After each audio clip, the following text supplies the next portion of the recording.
Let me ask you a question. Ask me all the questions. How is it that you refuse to understand or take any accountability for your behavior when it comes to how we relate to y'all? No, we don't understand y'all. No, we don't like y'all. Yes, y'all are very irritating. And what the fuck are y'all? No, this is about men. Don't conflate. I'm sexually attracted to women. And that's the only thing that there is. So you don't love us. You don't want to be with us. You don't even like us. You just want to fuck us, and then you deal with the rest of it.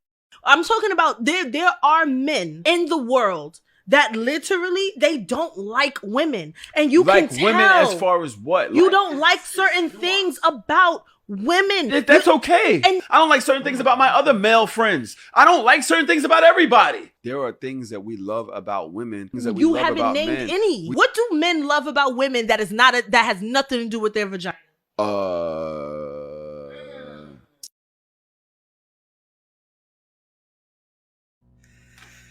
Whew. Welcome to another episode of Whiskey Soured Libations and Conversations. I'm your host, Dom. And before we even get into the gist of the clip that I just played, I have some amazing special guests. This has been a long time in the making. I'm going to say 2 years in the making since Whiskey Soured has come into fruition. I want to bring in this amazing person.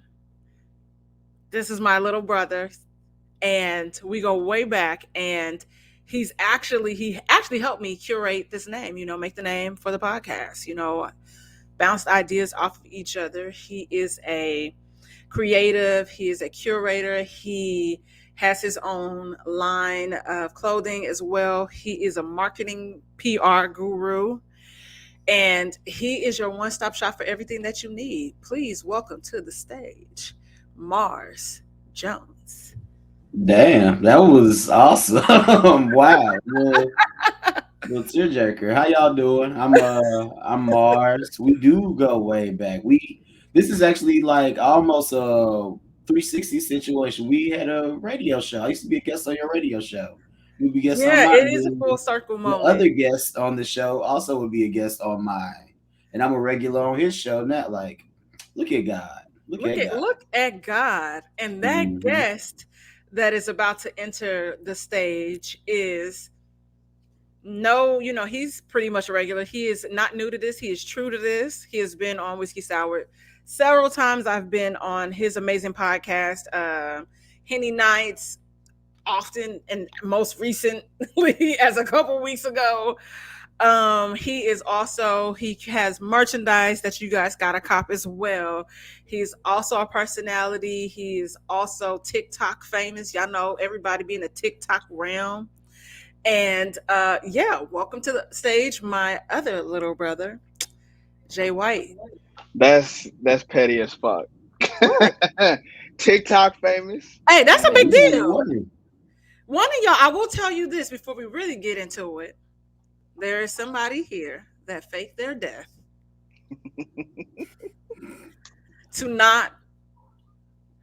I guess you was ghosting somebody without ghosting somebody. It was ghosting before. It was ghosting. I didn't even say who it was. Look at you, guilty. I ain't gonna make it awkward. Okay, we've never talked about this here before. I would like to discuss the death.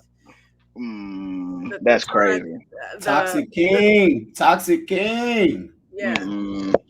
James faked his own death to no longer talk to a nice, wholesome Christian young lady. And I feel like Mars was a part of it. I wasn't.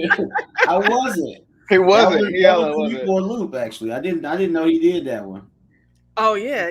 James is out here thriving, killing himself because he petty and he was immature at that young age. Hell yeah, I was immature at fucking like 14. What you mean? Okay, so can you tell everybody what happened?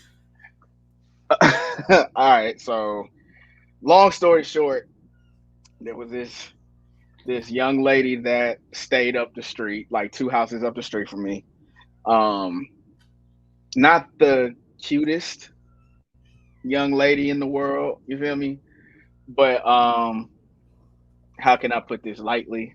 You know, because she was a kid at the time. Uh, she she was literally she was in the streets. She was for the streets. Put it that way. A little So young hoe.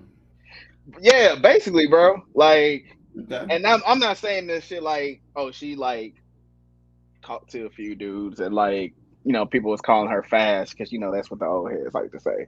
But no, she was actively like, you know, knocking niggas down or whatever. You know what I'm saying? So, but you know how that go. Like they be I don't knocking. know how that go because I've No, never been for the hold streets. on. Let me explain. Let me explain though. Mars knows how this goes. You know that the chick is knocking everybody down, but then she want to be with you. Hopefully, love But, too. but guess what? I wasn't on that at 14. So Yeah, I love hoes today. Nowadays, oh, we I know now love a hoe. we know now they're a good ass time, right? But not at 14. I wasn't trying to do that. So um I spent like a month and a half at my cousin's house or whatever during the summer, and the girl would ask Mama White like every other day where I was, and it started to like irritate irritate her or whatever.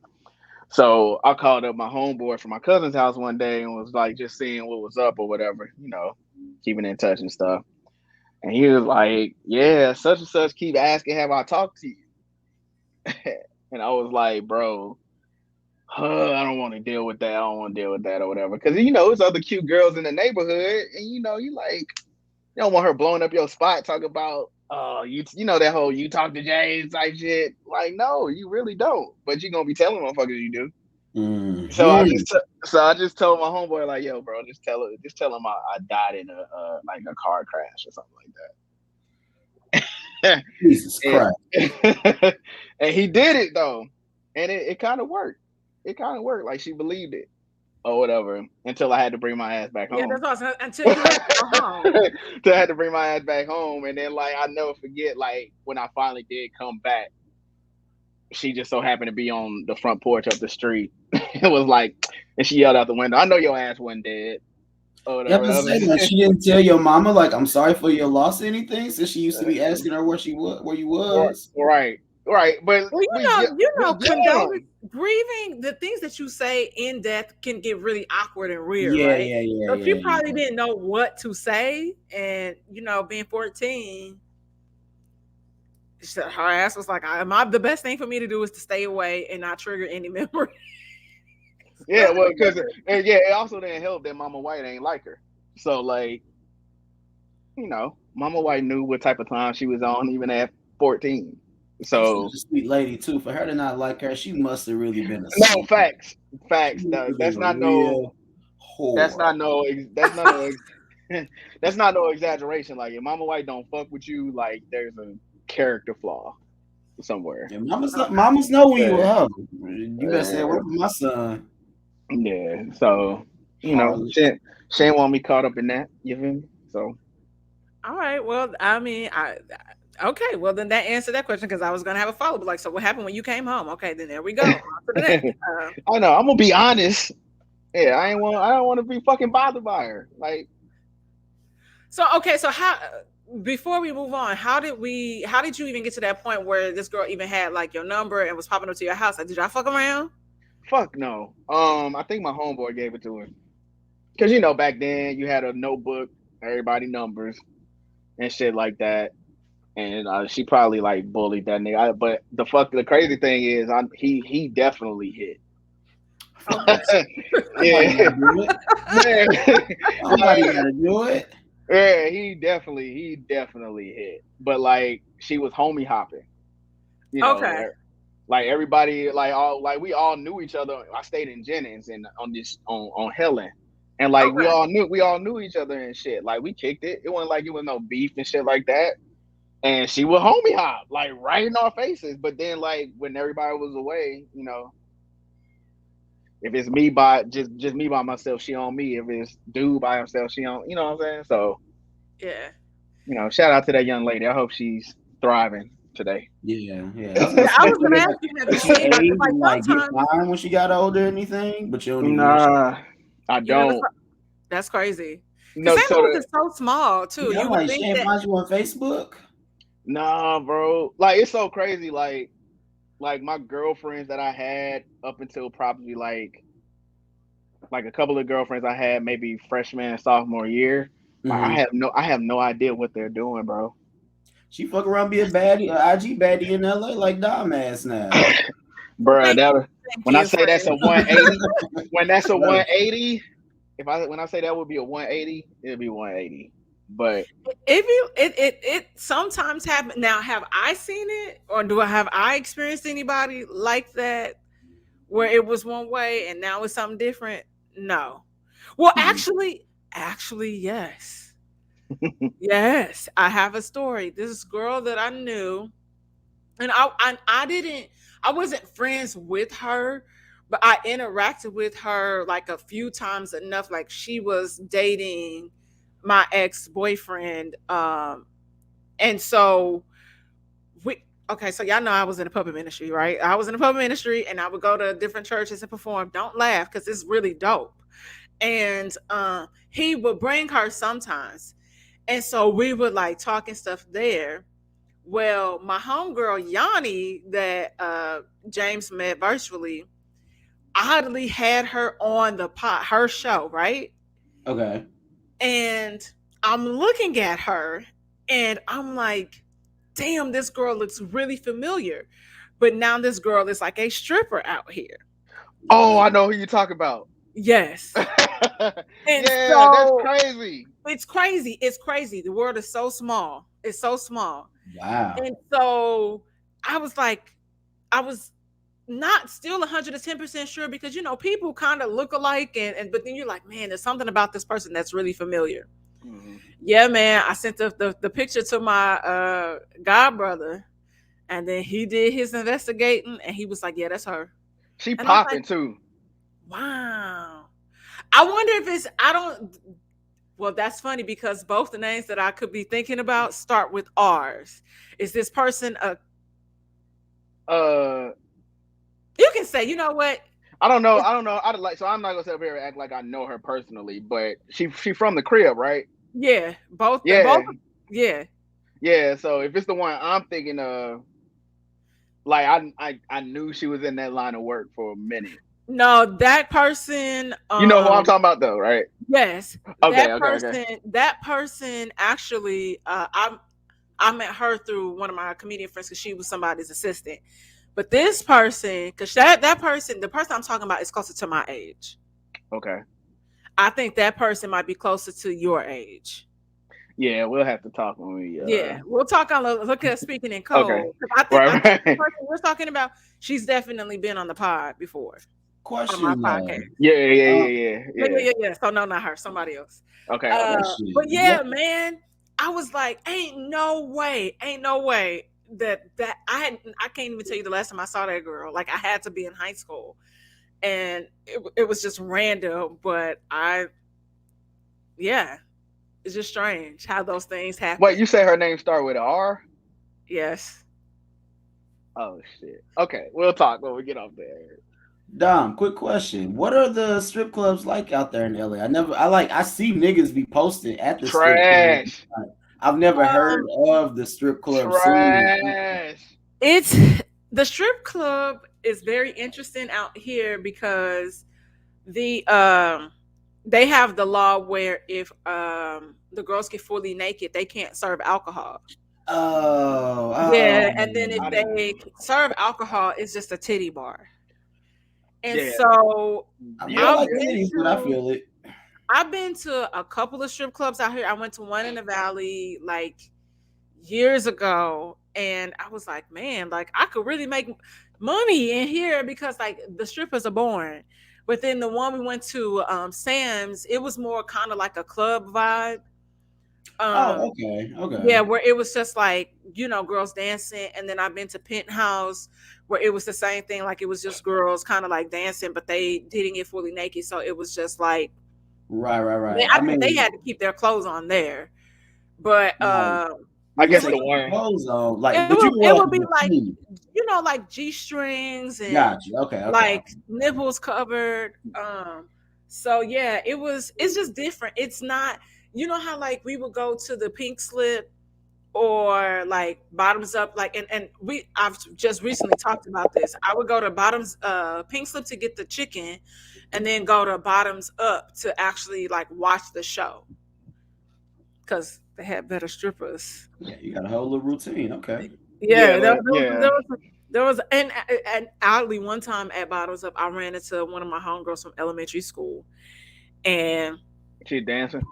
she was dancing and she was like telling me, like giving me the life update while giving me a lap dance. And I said, hey, you don't have to dance for me. Like you can just do it. Yo. Like it was a lot happening. Like, yeah, you remember so and so.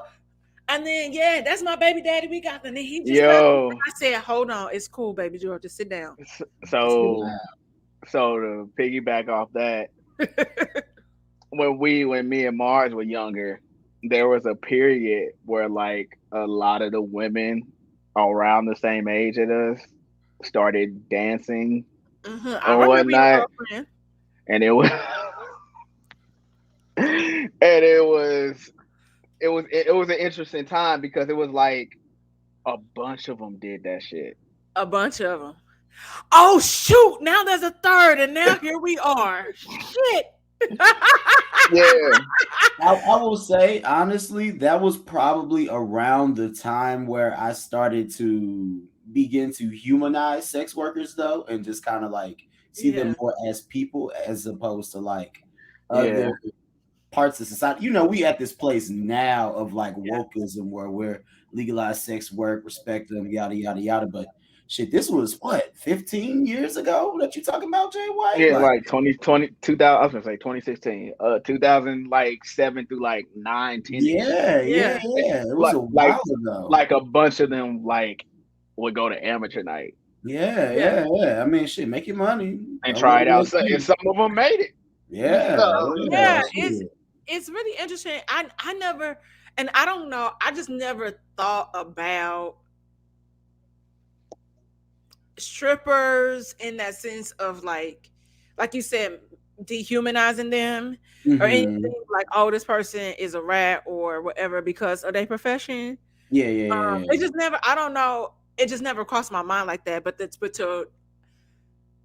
to think about it, like how far we've even come from, like, okay, it's just nothing to me, like it's just a job, like people got bills to pay, maybe this is right. You know, and then we see how it's like changed, like that industry has changed so much because now it's like it's the entertainment industry, really. Yeah, I mean shit, Cardi B came up as a stripper, didn't she? Like she was stripping before she got famous. Yeah, she was stripping and doing music at the same time. Oh yeah, Jocelyn. Yeah. Got on TV, built a platform, and now one of the biggest, literally a household name. Like suburban moms know who Cardi B is.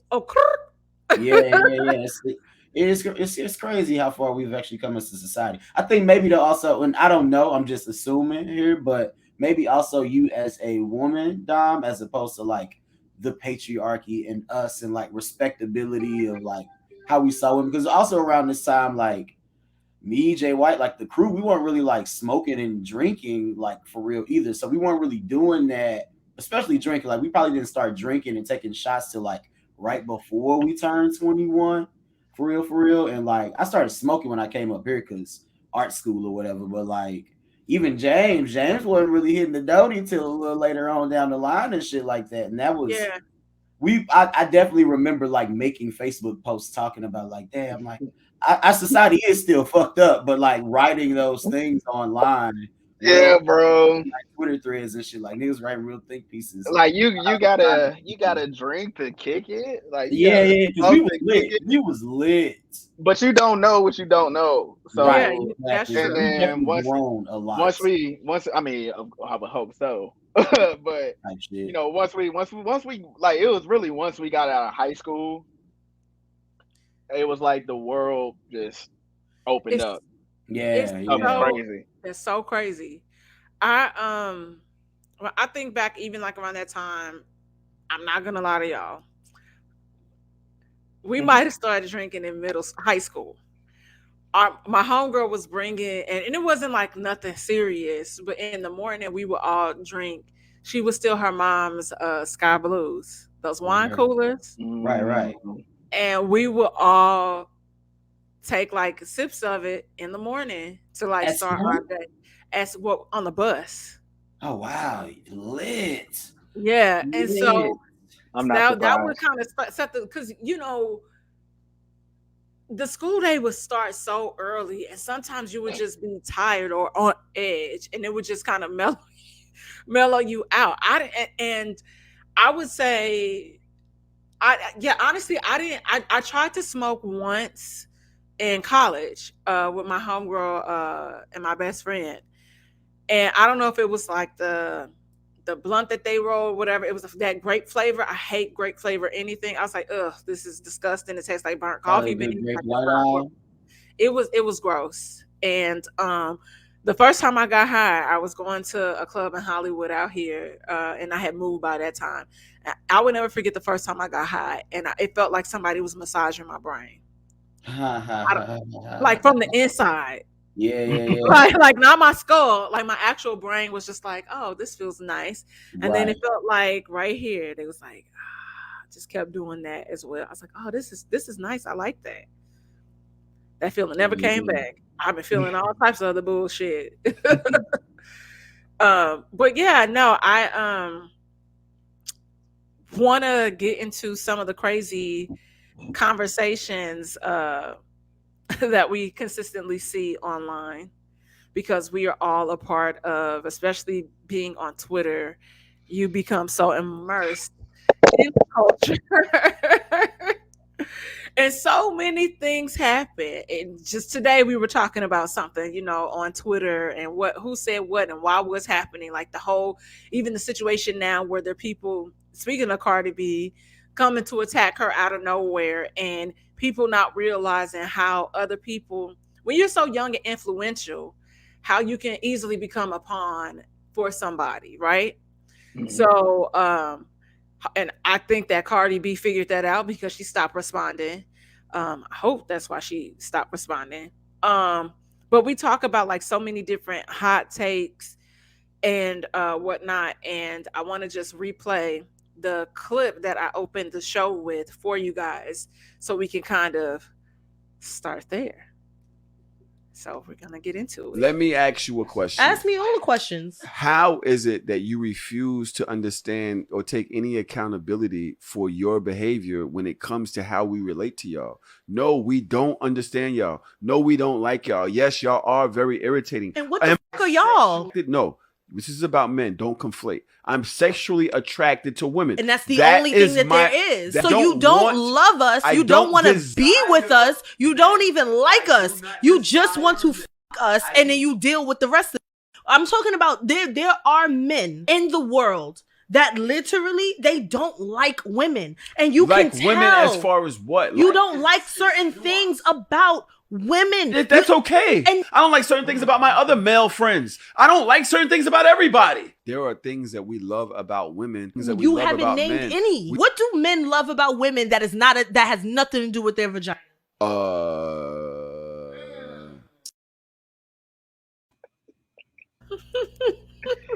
Wow.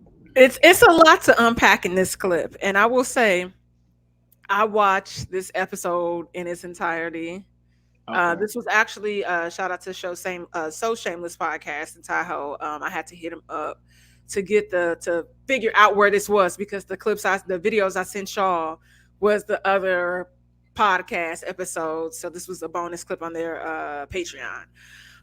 So there's a lot happening, and I think we have these conversations consistently in the Black Twitterverse, where it's like, Black men versus Black women, misogynoir, all these different things that fall under different categories. The table is the biggest one that we all like to talk about and engage in. And so I would like to hear from, let's start with you, Mars, because we kind of talked about it a little bit. Let's start there. And sidebar, this got retweeted initially on my line by the Scotty Beam. So her post on Twitter, I'm gonna put that up for you guys as well. Super quick, super quick. It starts here, and she just says, "Okay, they're starting to tell the truth." And you see how many times this was retweeted, which was 6,800 times.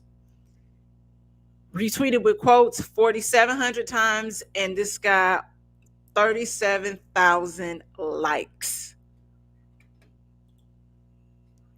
Go ahead, you have the floor. Yeah, he was I don't know. I watched the episode as well. I would say in the way that the clip is cut up, it's a little sensationalized. How they Definitely. the conversation was actually pretty good. Yes. It's fucked up that he couldn't think of nothing that he really likes about women. But Correct. generally speaking, like the conversation that they had, it seems kind of like it's a two-way street with that. It's a lot Mm-hmm. like she didn't really want to concede on her point that she was trying to make, but a lot of the stuff that she was saying about when he did break down the things that he doesn't necessarily like about women or guys don't necessarily like about girls, there are comparable things that women say. Like unless it's your nigga or whatever, you really just like him and his friends. You're not really trying to sit around and watch football with niggas on no Sunday. Like, let's be real about that. It's Yeah. certain things that I think that we go to like-minded individuals. Like, I can have homegirls that are of, that might be into art or some shit like that as well. And we enjoy each other's company because we like the same things. Right. Once again, it's fucked up that he couldn't think of anything beyond that. Um, but it's some truth to it. Like, I don't think that men and women fully like each other. But for various reasons, because friendship is not your sexuality. Like they were breaking down kind of like how girls will go in on they nigga, like when you want to hang with the homies instead of her, he gay all of a sudden, which is weird. And we kind of talked about that in the group chat or whatever. That's an ongoing thing that a lot of women do as well. And I think that's bogus. But Yeah. niggas just be wanting to have fun, bro, and like not get fucking ridiculed or antagonized for it. And the type of fun that we like to have is different than we would probably have with our lady. Yeah. And to me, that's okay. But if you go look on your timeline, it's like motherfuckers got to be joined at the hip 24/7 and like literally love everything about each other. But the reality of the situation is that's not true for anybody. I think before James jumps in, I think there's a weird lane or avenue for people where this exists and could hold truth because I've experienced what Homegirl is saying. And then I've seen it from the perspective like, yes, I get what he's saying as well. Like, okay, yeah, we do annoying shit. Y'all do annoying shit. And I just be like, Sundays, I don't want to be bothered with you at all. And I want to go kick it with my girls, you know? But I really believe that and I think women, especially black women in general, I'm not gonna say that. Let me not say in general, because that includes everybody. I think many of us kind of feel like there is a war on us in our body. So I think Homegirl in the clip was speaking from that place, maybe. Okay. Because when you think about what's happening now, like these laws, because you know Christian patriarchal views, and they'll have the motherfuckers have paid for abortions for their side bitches, but that's neither here or there. Um, at one point they were, like testing out the artificial womb and marketing it more toward women that are have fertility issues and things like that. That was the scenario around it, but a lot of women felt like this is just one more step to kind of annihilating women, because there are and I feel like there are white women that probably also would agree with what she was saying, because not all of them, but that they feel like that there's this thing that happens just because of the camaraderie amongst men, the safeness that they feel. And I think that many women would like their partners, outside of the bedroom to be intimate with them on other levels, and they probably feel like they're not getting that.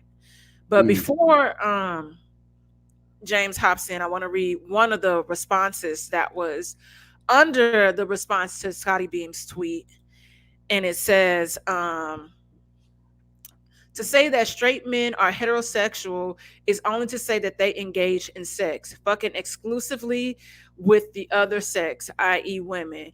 All or almost all of that which pertains to love, most straight men reserve exclusively for other men. The people whom they admire, respect, adore, honor, whom they imitate, idolize, and form profound attachments to, whom they are willing to teach from, whom they are willing to learn from, who and whose respect, admiration, recognition, honor, reverence, and love they desire. Those are overwhelmingly other men.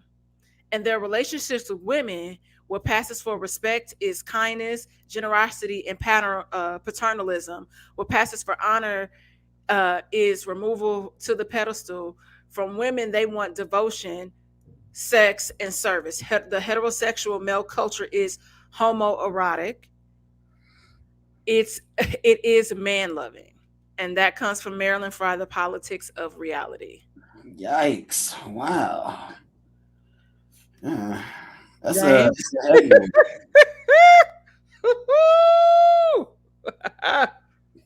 You want to go, Jay White? Because, whoa. I don't fully agree, but points were made. I get where she was getting at. I have a hard time with things being so far to the left or far to the right. Right. Like I'm very much a black and white person when it comes to certain shit, but I do believe there's some area of gray there as well. Like when he was in the like I'm thinking I watched a little bit of the podcast too, and like she asked him to name some things he liked about women, and he said well, I think he said like nurturing or something like that. Yeah, he did say that. Yeah.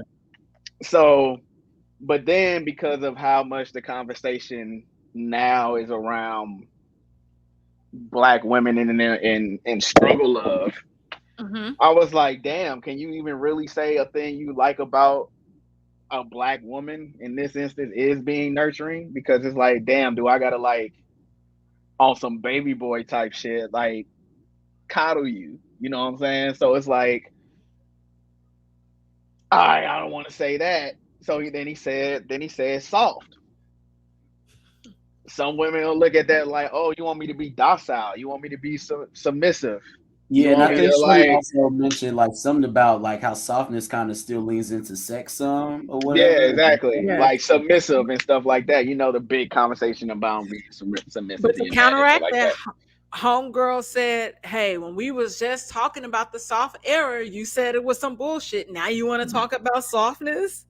Yeah. My best New York. Well, that's just the trouble with making content too. Like one week you'll say something, and then the next week, like Mars was saying, you may have sensationalized or played it up to be like a hot take and spicy and shit, but on the real, you do like a soft woman.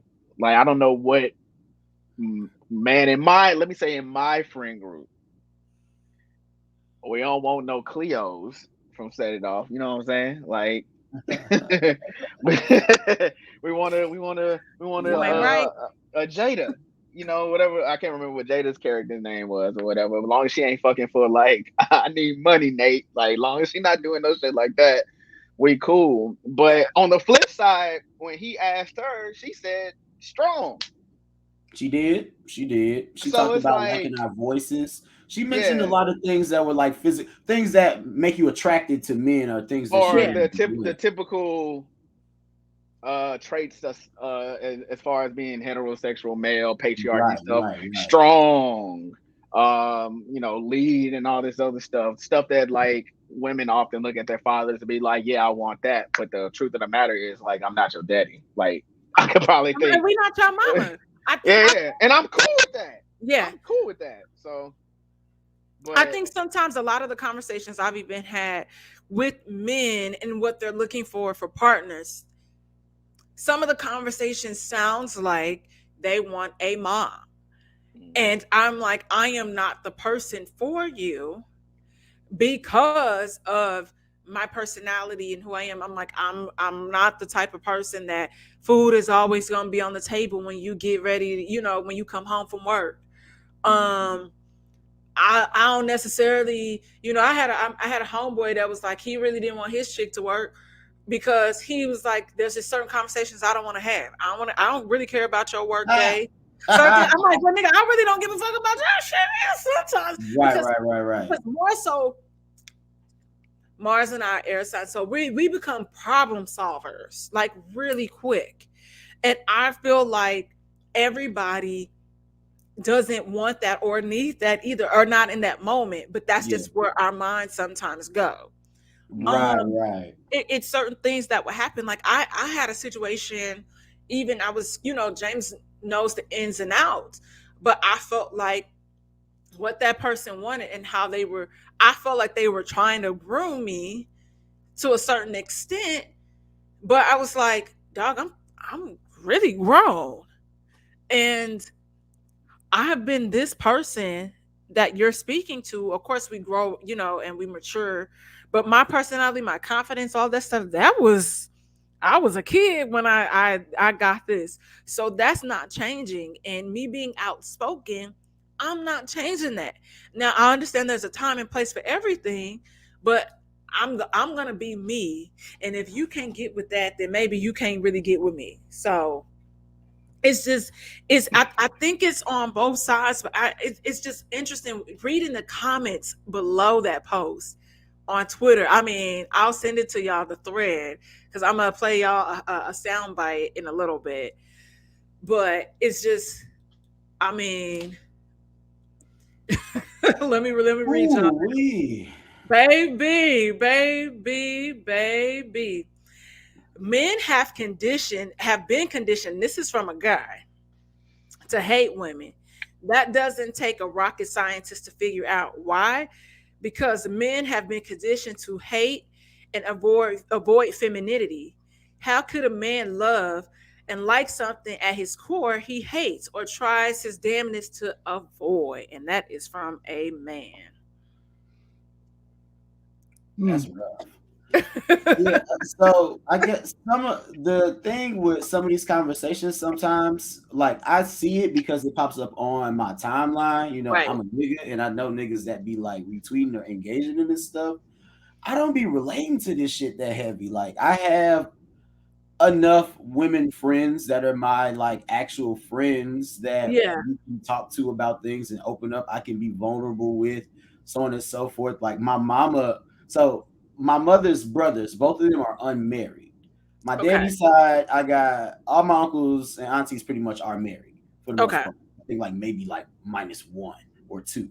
But my daddy's the third youngest of 15. So I've seen a lot of families on one side, and then on my mom's side, my uncles that are like players or whatever, I've still seen them in long-term relationships where they minus maybe a little cheating, which is still a big thing, and I know that has an effect on women. It definitely does, but I'm saying and I didn't learn about that shit till later on in life. Okay. But as far as like them still doing kind things, engaging, being romantic and sweet and all of that, I still even saw my play ass uncles do that. My mama taught me how to cook at a very young age. It's kind of like when me and my little sister was getting old enough to kind of go home from school before them or whatever, and it kept me hungry, yada yada yada. But she also said every time I come over one of your uncle's houses and they fridge empty, I know that they broke up with their girlfriend or going through some shit. So I want you to learn. I want you to learn how to cook. Because one thing I know is like I don't want my baby to not be able to take care of himself when he's older in life. So I mean, like the whole bring to the table shit, like I don't really engage in those conversations. I do have certain like standards and expectations, but it's not a lot of pressure. I like to cook. I like to do nice things for my lady. I don't mind. Like I'm fake beehive, but like I be fucking with Beyonce music. Like that shit hot, like she's a really good musician, and I still see women as people.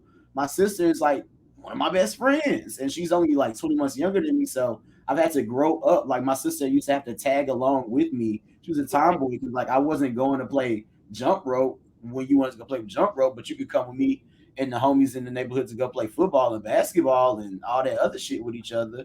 So like she did a lot of that stuff. So she still leans into me a lot when it comes, and she understands men a lot because she was around guys and cousins, so on and so forth, and her uncles, as well as like a father who also like has bought my mama flowers. My daddy used to want to be R&B singer. He would write my mama songs and shit like that. Things Oh, that that's like so trickle sweet. over. Yeah, so these are things that also trickle over to me as a lover. I will say in my personal experience, because it's not the case for all, I think it's a lot of women that be having to actually like still coddle and be like fake mamas to a lot of these men.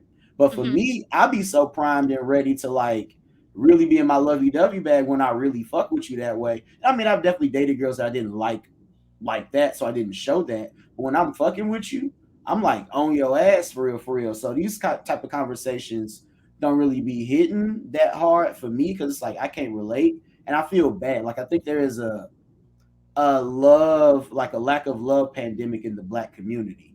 I was actually talking to one of my homegirls recently. Now, I don't know if it's just this. It's so many things that culminate with it within our culture and the things that we perpetuate as well. But it's also a lot of broken homes out here. I'm not a Mr. Conservative like pro-abortion nigga, no shit like that. But there is a distinct difference in the women that I've dated and my homegirls that I know who have seen a two-parent household and what I don't know a long-term relationship looks like, as opposed to motherfuckers that grew up with single and mostly like mama who either had some struggle love or was mostly single, so you never really actually got to see her be loved either. And she poured a lot of that love into her kids and had to be tough because you got to do this work of the mama and the daddy, and like also you so used to being alone or seeing a woman alone that like you down to really like cut a nigga off before y'all can actually do the grunt work that make y'all really go the distance, the hard work that a lot of people don't want to do, and you'll just leave because especially in fucking 2022, all you need is one of these things in a fucking. You don't even need to be a cutie. You can have an ass titty or just like you can do something. Niggas is gonna shoot they shot in your DMs or at the gas station or walking down the block or whatever. Women are not lacking in like men hitting on them.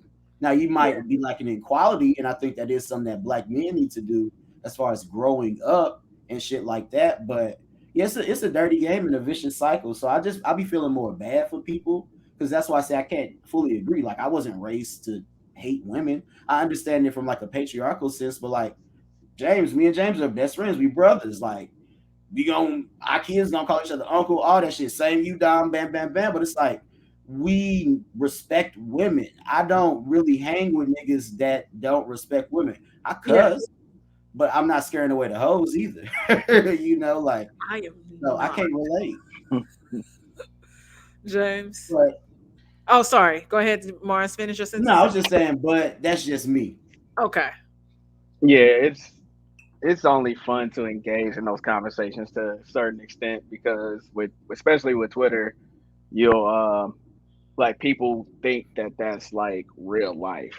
Yeah. Like that's just all there is $200 dates, what you bring to the table, being your soft girl era, all that shit or whatever, and then step outside and just have no social skills, can't deal with people, social anxiety, all this other shit. So it's definitely a slippery slope. And like Mars was saying, like my mama White was super loving, maybe Yeah. overly loving, you know what I'm saying? But that contributed to my love language being like physical touch.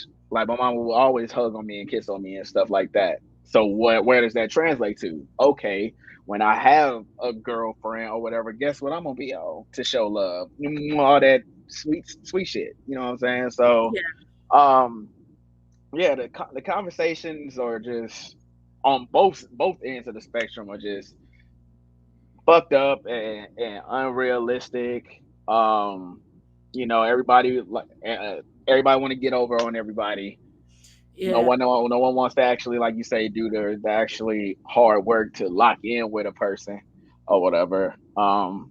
They just want the highlights. They want the sexy reels of like holding hands on the beach, and the pedals leading to the hotel room and all this. The me and somebody's son's page.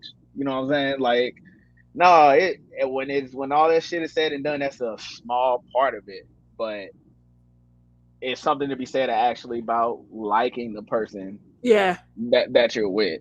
Yeah. Like I was talking to a homie the other day, and she was telling me about a dude that like she was mad at, but didn't know why she was mad at. Come to find out, she was mad at him because he lacked communication. He like just a small part. Like she wanted to ride to a party with him or whatever, and he was like, "I'm not sure because you live hella far, but like I'll let you know."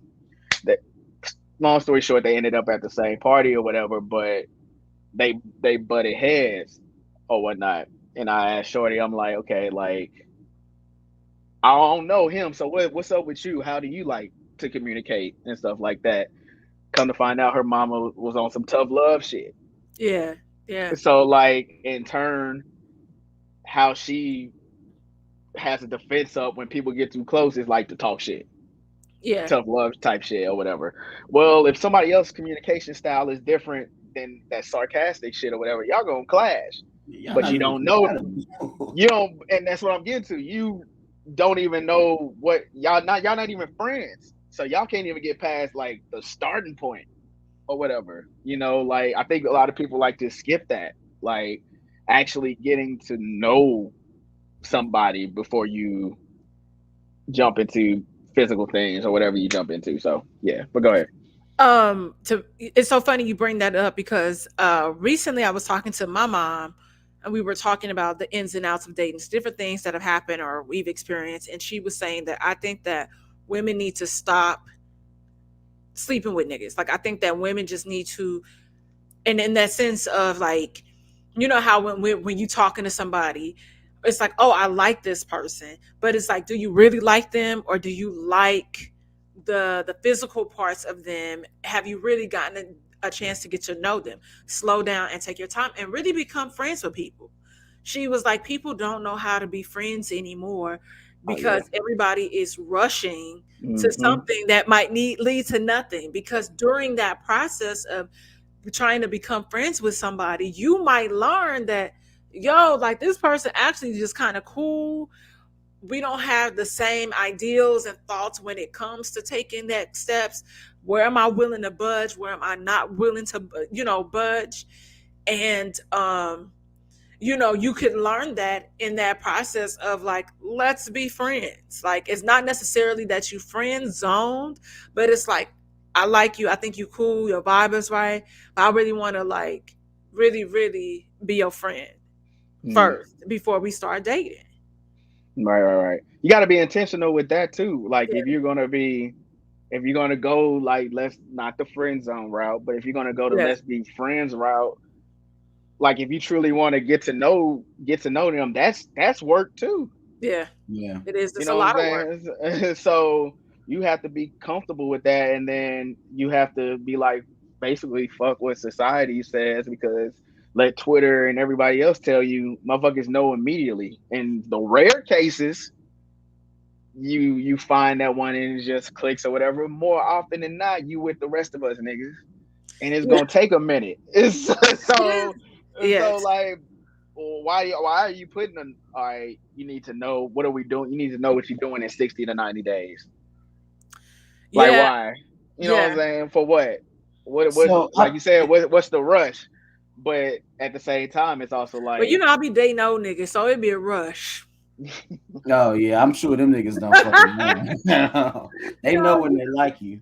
Yeah. It's interesting that you mentioned that though, James, because on my like For You page early on TikTok, I came across some content that was kind of to counter that. It was a young lady who was like going viral or whatever. She black, and she was talking about how she recently started seeing like this white boy, and she was like, when it comes to the black guy she's dated, you might be talking dating or whatever for 3 6 months, and he's still not even actually talking about making you his girl or whatever. As opposed to the white boy, she was like they hit it off. By the time it was like the third date, he asked her to be his girl, and then like after that, like they really started. He started like making like relation like real couple plans, like holiday season. This what we on, yada yada yada.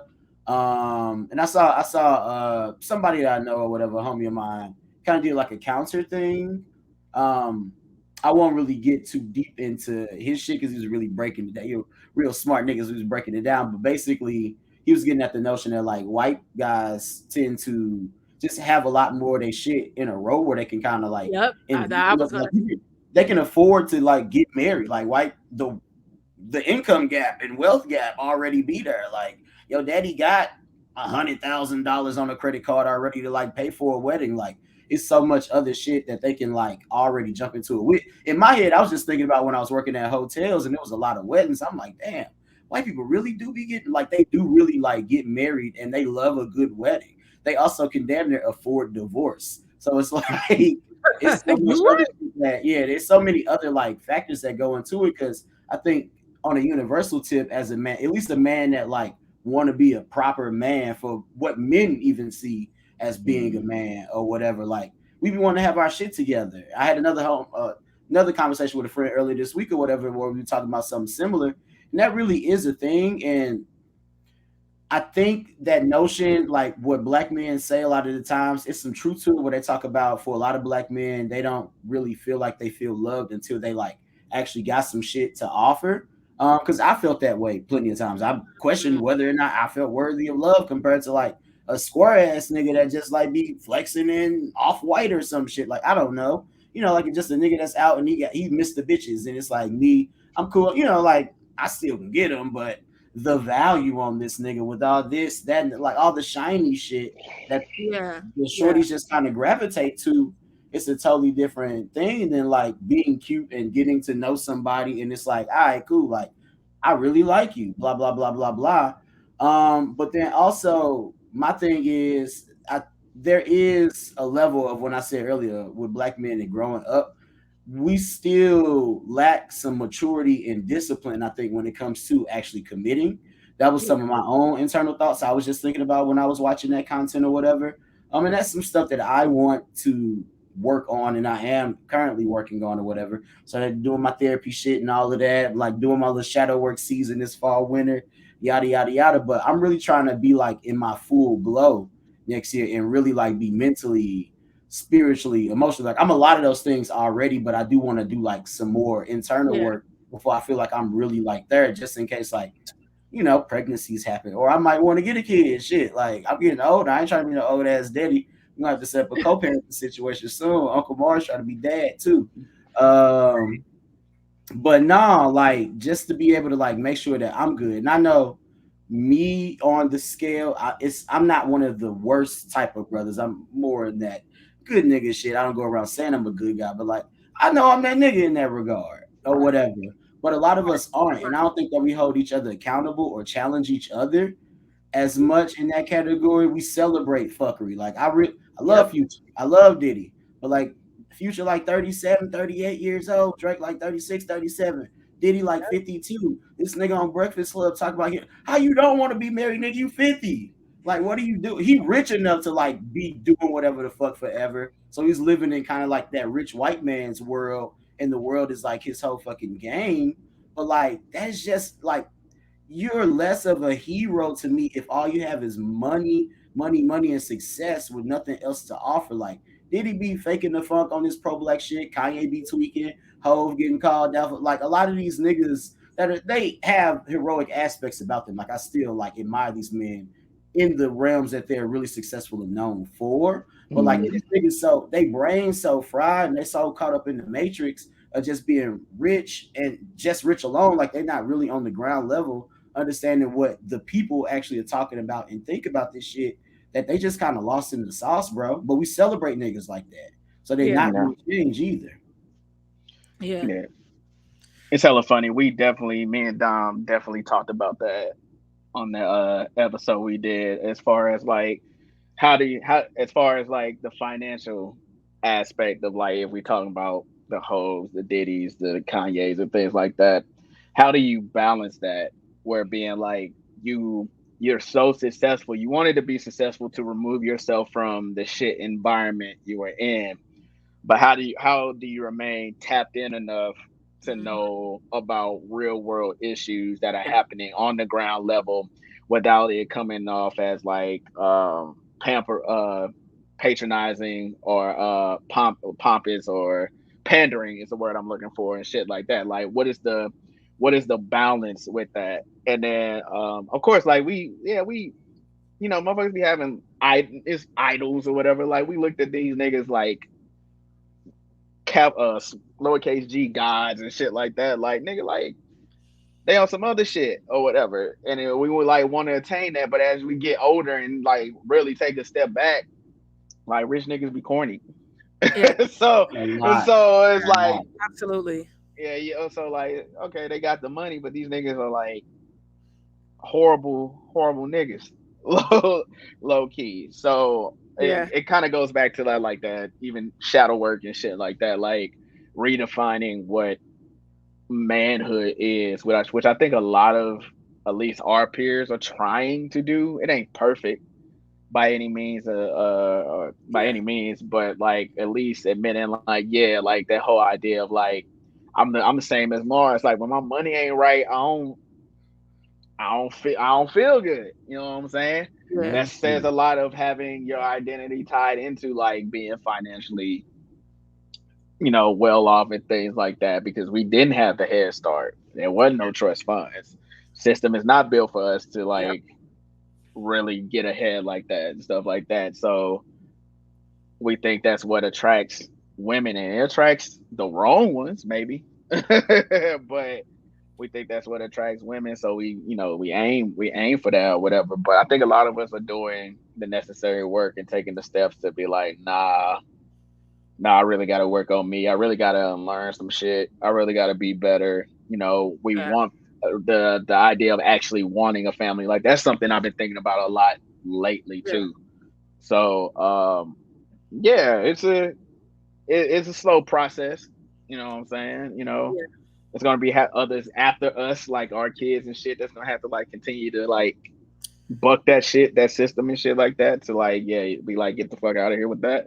But yeah, that's just my thought about that. Yeah, So no, that it kind of reminds me of the Scotty Bean post that you had pulled up earlier. Like we celebrate it, so I understand it, and even like with the TikTok clip or whatever, the IG clip or whatever, earlier to even kick off the episode, even talking about those traits that men are attracted to, women are also attracted to those traits. Like the successful business women that are bosses or whatever, they still follow and copy the rules of like the white heterosexual white hetero like patriarchal system Yeah, of things. patriarchal system we're that has. all like we're Yep. all pursuing this one particular like ideal.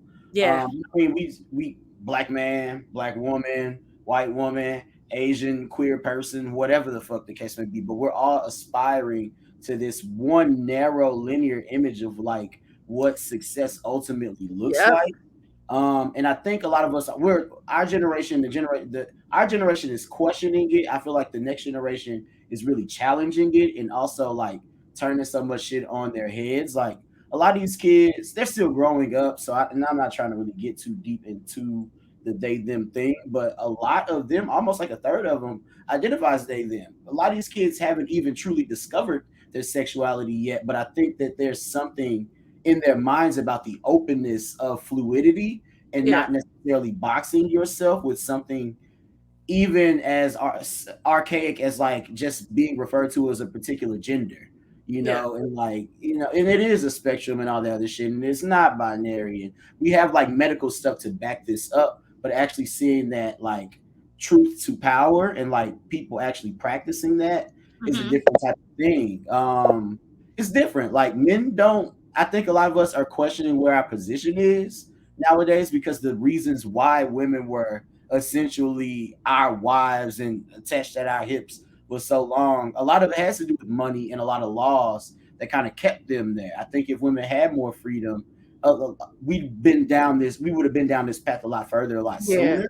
But like we're dealing with an economic revolution. Black women are like the largest demographic of new small business owners, as well as the most successful.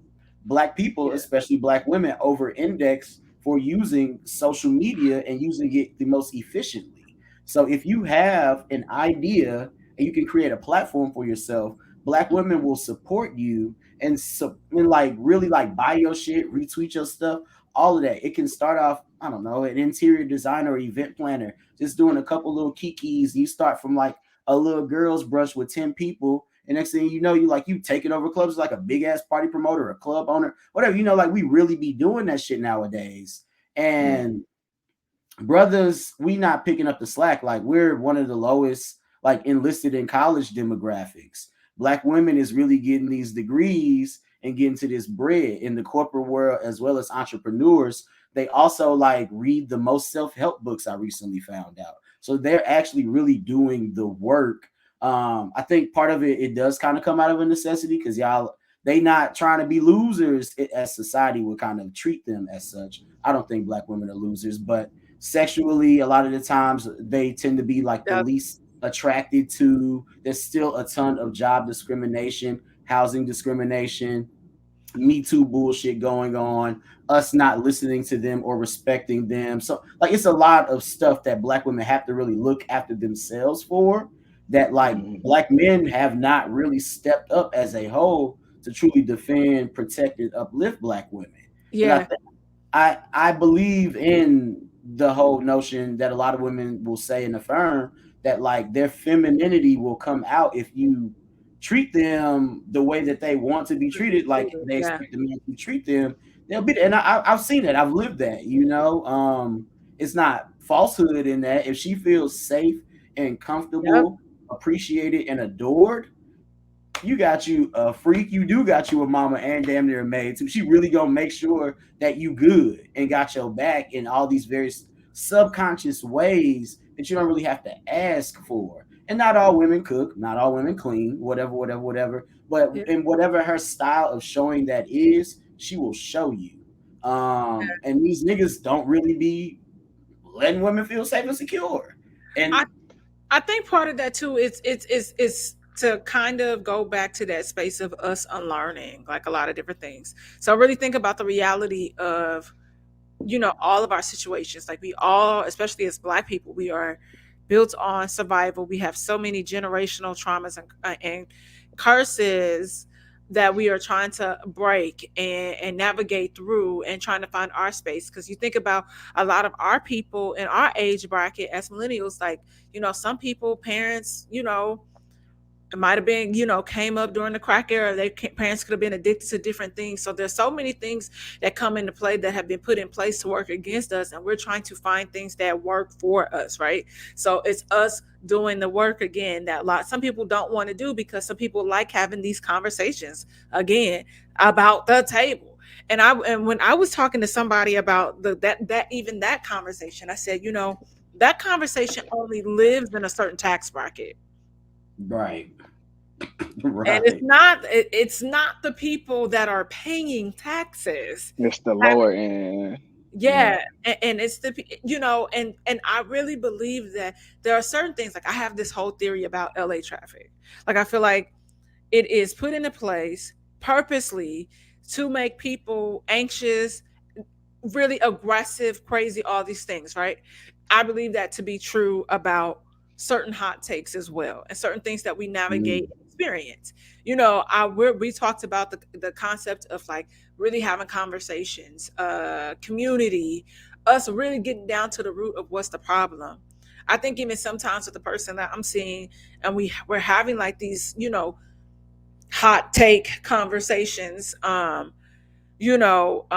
His parents are where we're from. And, I think about other friends that I have that are close to his age or whatever, and it's similar upbringings. They're really taught to just get to the bag. We made it out.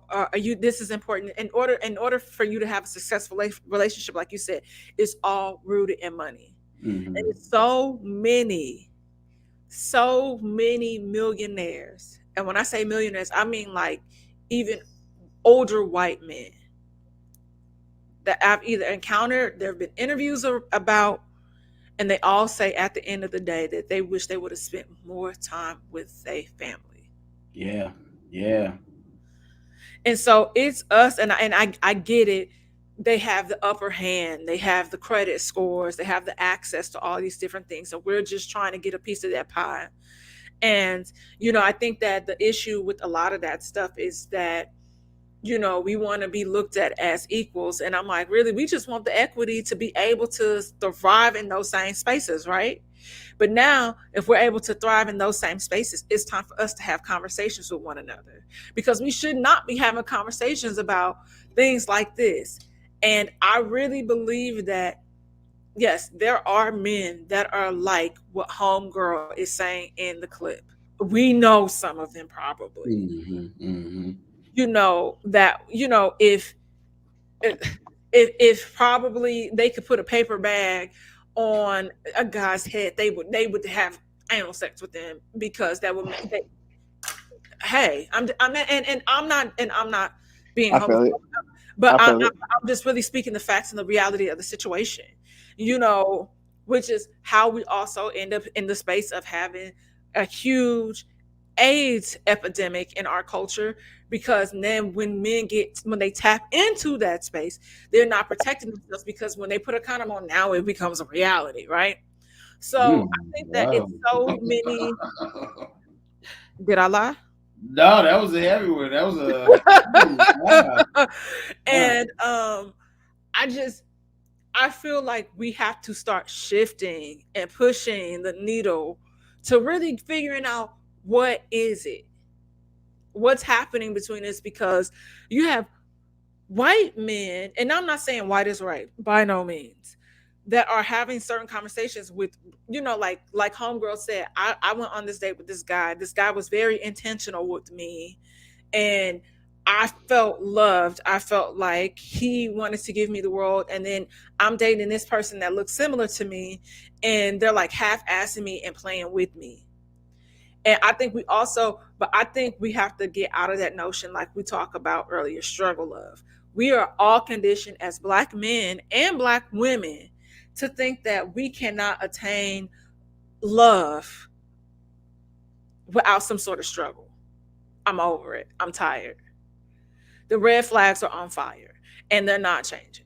And so that person might not be your person. Yeah, she might have good coochie, he might have good dick, but if that's all there is to offer and everything else is a headache, get gone. Like, move on to the next person and just let it be. Right. And so these things are always interesting. Like, I like to like kind of see like what else is out there sometimes, and like engage a little bit sometimes. Like, or it creates a space for like podcasts like this, where we're not trying to feed into feed into what's happening. Long fingers. Um, but trying to reverse that narrative and push past that and say, hey, you can have these things, and but you have to do the work. Like, it's like a dream. Do you want to defer like a raisin in the sun, or do you want to do the work and let it become a reality for you, right? It's the same thing with relationships. And we make it more complex than it needs to be.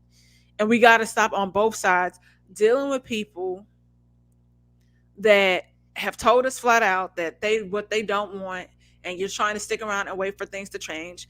And we have to stop.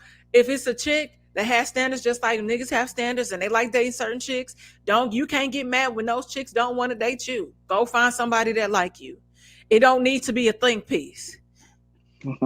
Everything don't need to be a fucking think piece. My God. Lowercase G. There you go. Small G. Small G. No, yeah, I agree. I want to reiterate, like I said earlier, I think that we are really kind of like in a lack of love epidemic right now, for real, for real. And like that being said, one, we don't know how to love because there's not a lot of love in our community for healthy love, that is, obviously, Yeah. proper love. But then also a lot of us are lonely and damn near like desperate for real. We got a lot of lost souls, and I be hating it because I know I'm getting older and I know I'm starting to sound like an old nigga. I always had a little old nigga up in me and would be speaking this shit. But like You the did. older I get, the less I be feeling like being preachy on the timeline. But like I was watching the BET Awards the other day. and they did like the whole montage about like stop killing like each other and rest in peace to the slain rappers. And then like they had niggas coming right out, and the lyrics had violent lyrics in it. Some of my favorite hip hop songs, but it's like there's a clear contradiction in it. And I think we as adults, when we mature, we can kind of decipher that shit. But like these kids don't. But like also a lot of the habits that you do as a teenager or a young adult, if nobody's really like course correcting you or holding you accountable, you'll end up in that same position that you in when you older. I got a phrase. I don't know what I'm gonna do with it, but I'm gonna do something with it at some point. But like I say, white people steal, but niggas play too much, and that's really like what it is. White people will take the fuck out of some shit all day, every day, appropriate land, jobs, whatever. But niggas, we be so unserious sometimes in the most serious times. I get it. I've read the books. I understand. Black people, we laugh through our pain. It can be a trauma response. We also are fucking hilarious, and laughter when you are hurting helps. So like I get it, but it's like, damn, we need a couple of serious niggas. We need leadership, and we not getting it from them corny rich niggas that we all tend to look up to, and that don't ever really get checked or called out. Like Diddy, even if he did something bogus, he not like gonna disappear. Russell Simmons really be walking around the street still. He'd go run away to Bali, and he'll come back. He'll be in LA or New York, and then go fly back to Bali. Nobody's like locking him up. They still will honor this nigga. And it's like, you was a raper man, bro. I love Def Jam. One of my favorite like labels. It's still iconic. But like he needs to be able to be held accountable for his shit. We also scared of one losing the bag, but then also like other niggas just don't be paying enough attention to something, or even if you are trying to do the right thing, you don't really get enough like traction behind you, so it actually becomes a strong message. And niggas will just sit up there and watch Ice Spice bend the fuck over and clap only when she does that, and don't know none of the lyrics to her songs, and that's celebrated. But like, I don't know, man. There's so many black businesses out here. There's so many young black kids that are doing cool shit. Jaden Smith is like doing awesome trying stuff. to save the world, man. He's Giving like us a clean good water. person. And like he over there, not say he not famous, but like he not nigga famous. He not Carisha famous in the culture. Like he Will Smith's son to a lot of us. And I think our priorities just be so fucked up. Hella. I'm not a conspiracy theorist nigga, but I understand a lot about media and advertising, and we all have the degree. We did it. Yeah, we all smart, and we know how this shit really be working, and the power of images and messages and all of this. But like, it's fucked up out here, bro. Like they playing this rap music about shooting them up and like fucking a lot more than like, I don't know, George a really Zimmerman good love is still song. walking free. And I'm here for balance.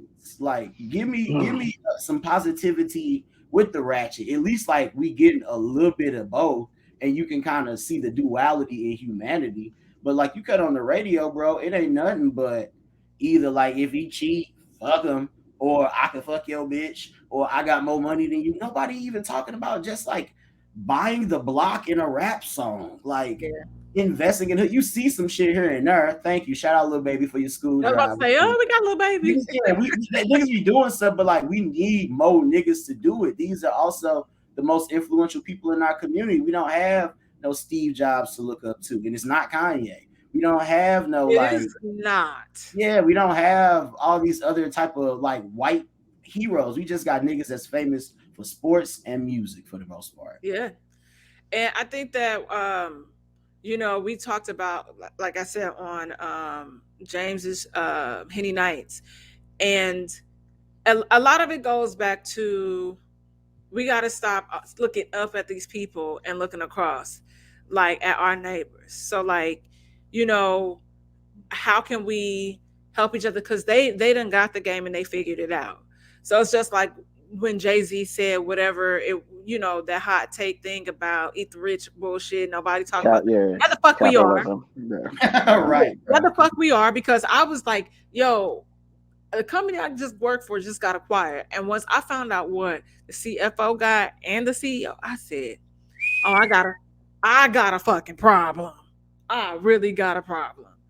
And so it's now about like, okay, all of us like figuring out how we can come together and really like, really network and help each other out. And it's Yeah. like we are not each other's competition. And I think once we really realize that, it's gonna change. A lot of it can change for us because I'm looking at you. If you're doing something that I want to do, I'm going to ask you. You should not gatekeep in that sense because there's enough space for all of us, and what we're doing is not the same. It's not. It's not linear. And so once we get out of that method, like crabs in a barrel, like we talk about St. Louis being so talented and the talent being stifled all the time. And then you have people like, all of us, Jamie, Daryl, Dip, everybody trying to create this space where people can really thrive and flourish. And then somebody get on. Why wouldn't I be like, shit, my homeboys, my brothers. Right. Like it's because it's enough, it's more than enough room. For sure.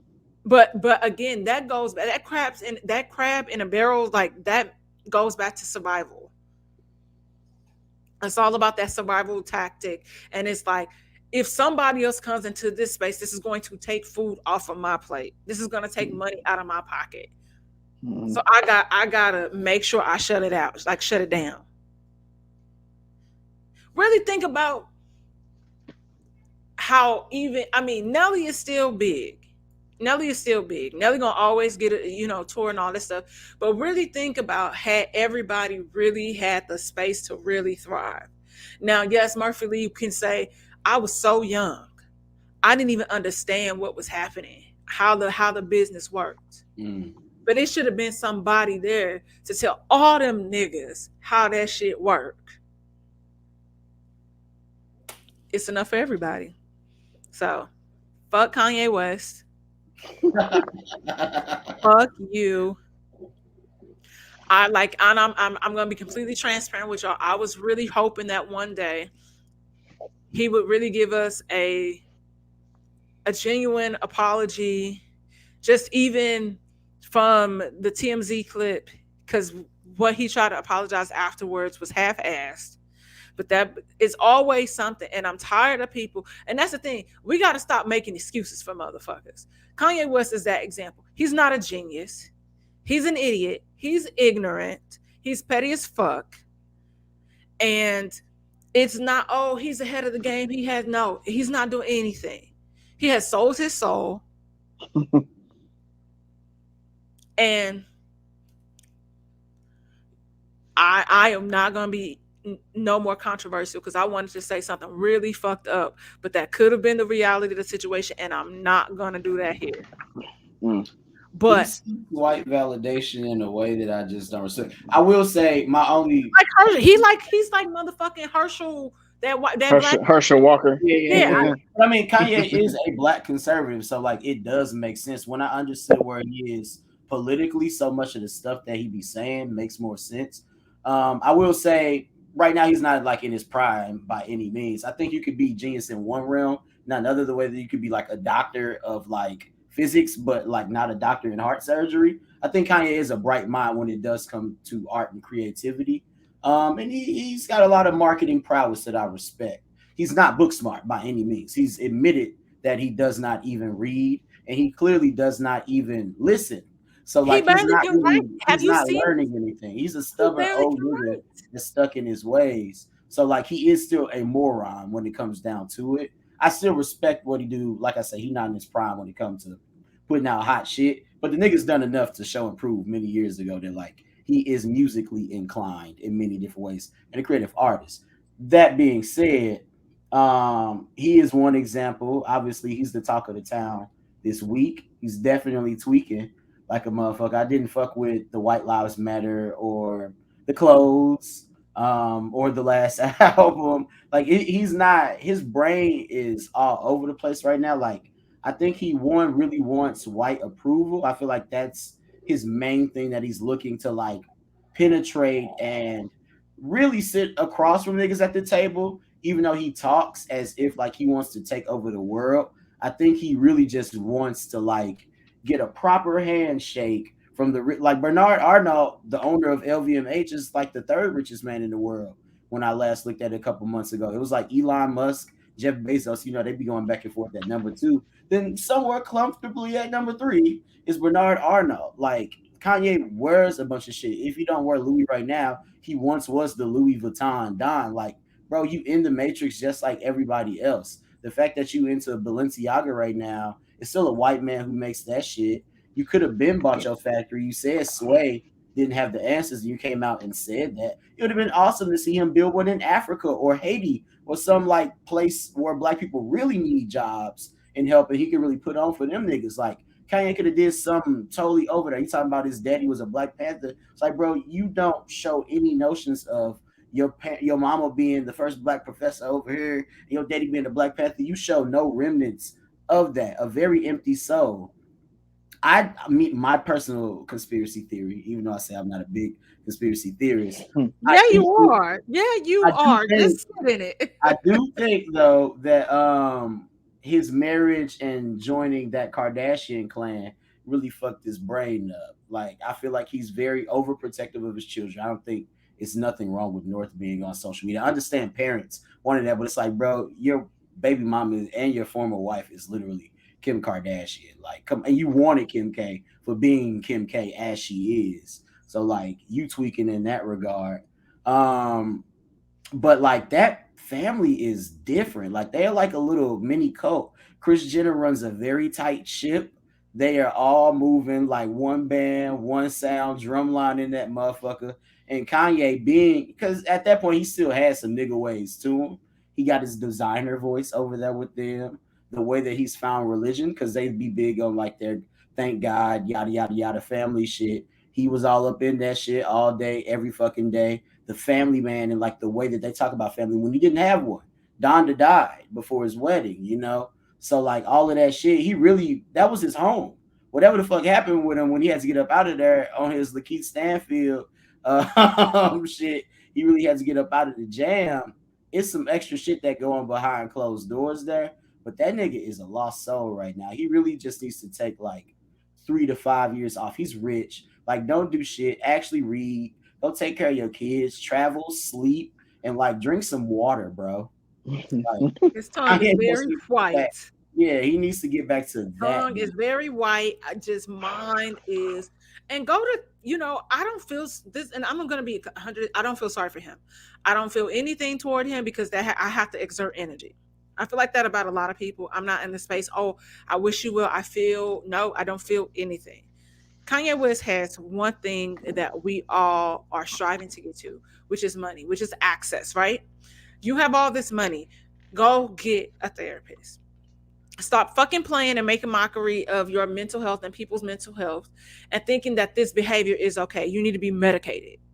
And he probably really don't need to be probably in that capacity, but it's like, go fucking talk to somebody. Where are your fucking friends? Where are your friends? And I always say, I'm like, people like that be needing friends like us, so we can be like, hey, motherfucker, you tripping. Right. Like for real. And a lot of people really everybody need therapy, whether they want to hear that or not. We all need somebody that has an unbiased opinion and thought that really rock with us, that can really help us persevere and push through and then see the aha, right? Mm-hmm. But I'm over it. I'm over it's hearing this bullshit every fucking day. You pandering, you doing weird shit that is detrimental to us as a culture. Yeah. Like, and that's why it's frustrating, because Kanye West is the white people's safe nigger.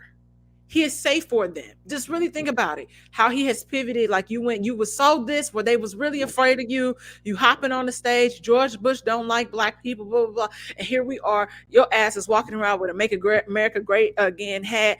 Your ass is wearing the Confederate flag on jackets of White Lives Matter. No, Black Lives Matter, motherfucker. Like, regardless of what them bitches did, like, and it's different. That shit hit different from us because we know Ferguson. We know what happened. Mm-hmm. We know the ins and outs that motherfuckers have lost their lives over. That's why I'm pissed. Shit, fuck Ferguson. St. Louis just a racist ass city in general. But St. Louis is a racist ass city. Nigga, I said a white man made him and his kids get up right to let me have a seat at First Watch.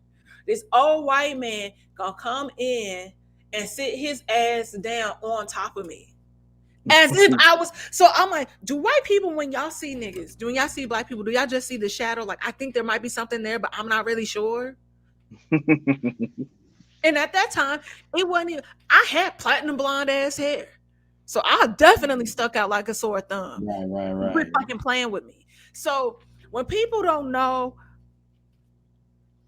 I feel like he is how it is when it comes to the Justin Biebers, you know, the Kardashians, all of these different races of people that want to be black. You know, we want to be black until it's time to really be black. But they don't really understand the plight of black people and the shit that we go through day to day. Mm-hmm. Like us, like, hey, I gotta go to work. I'm just trying to make it to work. Hey, I'm just trying to make it to Target. I'm just trying to make it back home. Like, dude, how exhausting that is. Right.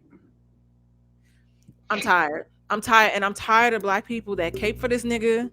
I'm tired of people that cape for other niggas that's like that. All y'all can die and burn in hell, like fucking Samuel L. Jackson said, and that fucking.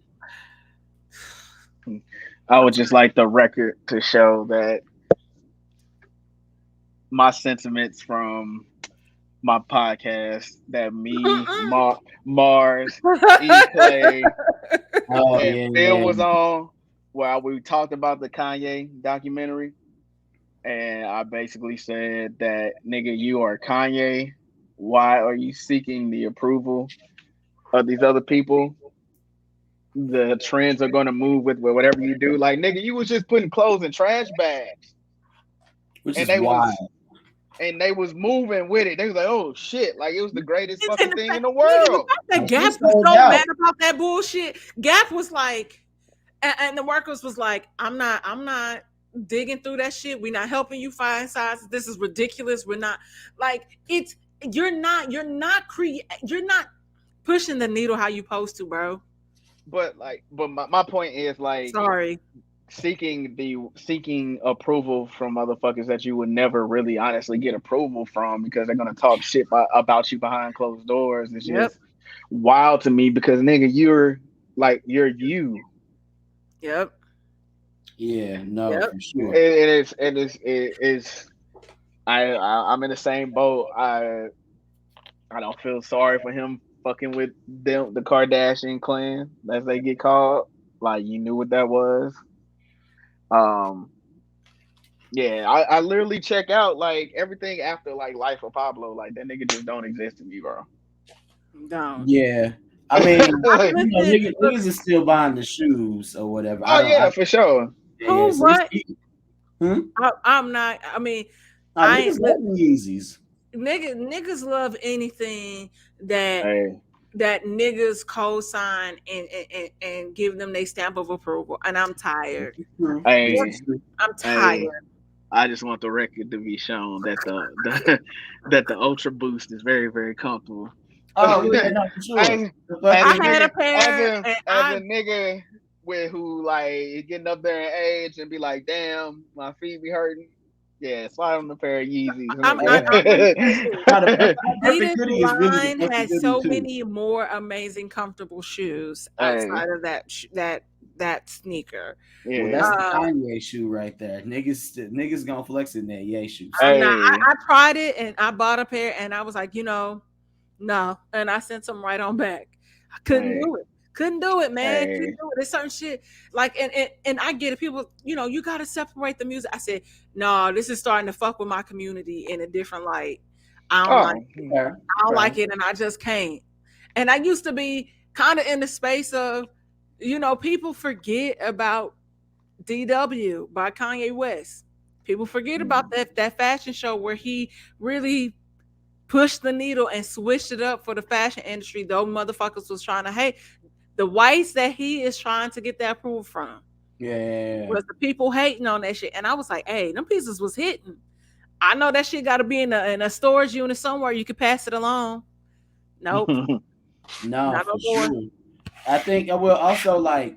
I just thought about it because College Dropout is almost 20 years old. Like, dude Yep. has been rich, and another person disconnected from people at the ground level while still being heralded as a hero. And he has been he a billionaire, so even throughout the whole course of his shit, he's been successful. It's very hard to, especially a man, going back to the men shit. It's very hard to tell a nigga that he's wrong when he's still winning.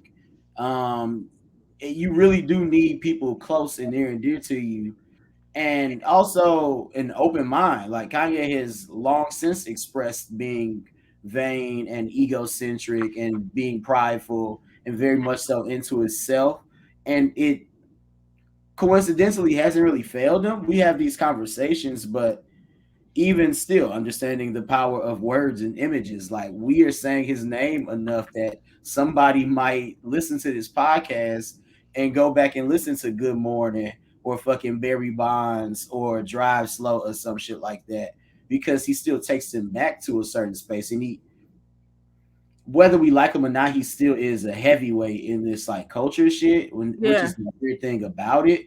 That's why I speak on like society, because we as a people don't really have standards or enough backbone to turn away, because one is just so many people now out here in the world. Yeah. Like social media, I think really does a number on all of us and like what we take in, but then also what sits in our brains. Mm-hmm. Uh-oh, that nigga froze. We the whole show, I was like, we gonna get there. Well, in that sense, like when he come back in, he'll come back in. He'll probably come back in and still talking. Watch. But I remember one day like spaceship came on, and I just was like, Wow.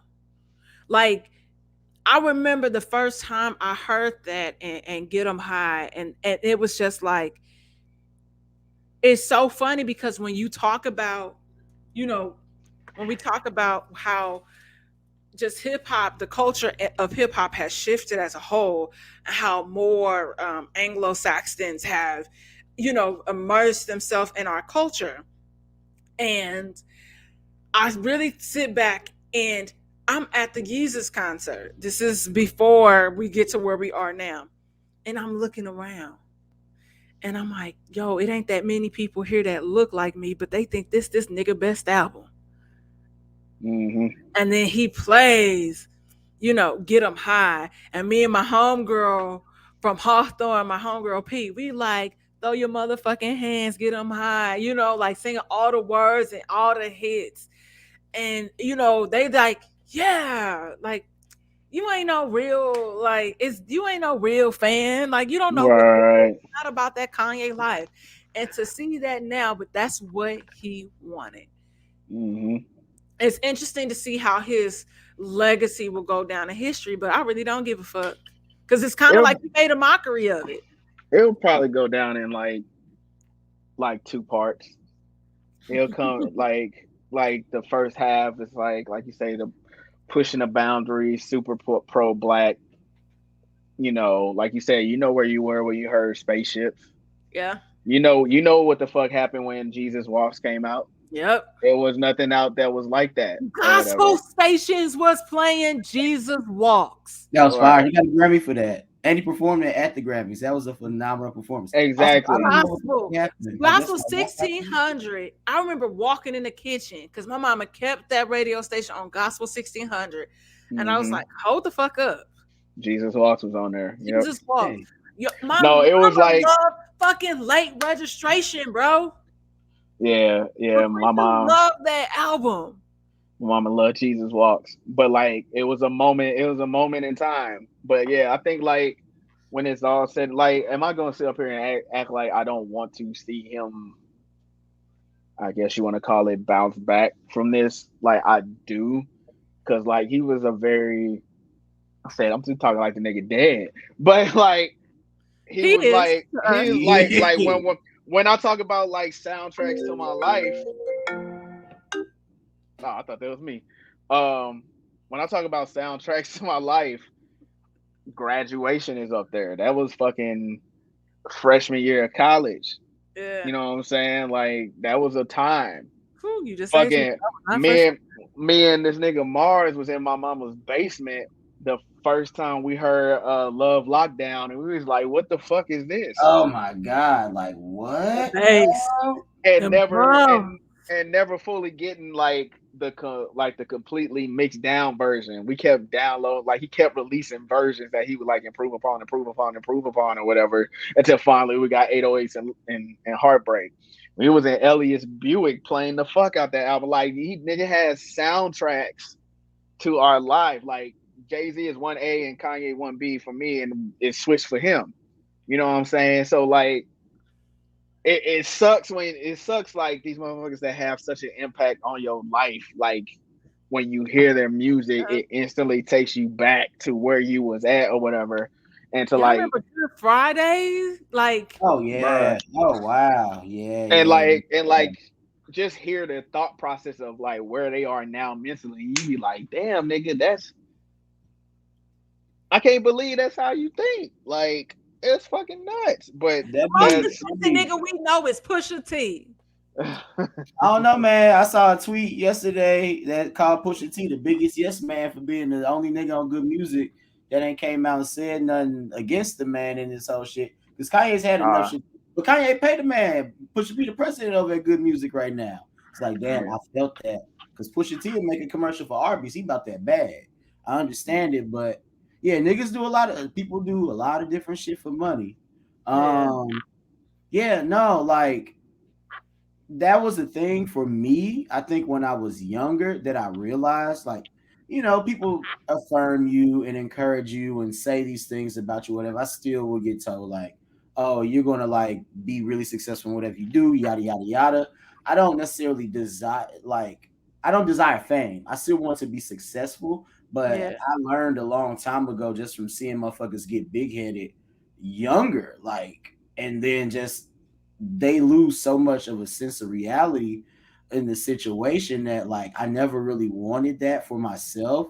I Yeah. barely like I know a lot of people, but like it's wild not being able to sometimes like walk down the street when I just want to go for a walk and not be bothered. But I Yeah. walk downtown, not thinking that I'm gonna run into anybody on Michigan because the locals don't be on Michigan Avenue. And I see three niggas walking down Michigan. It's like, God damn, like where can I go? And whatever.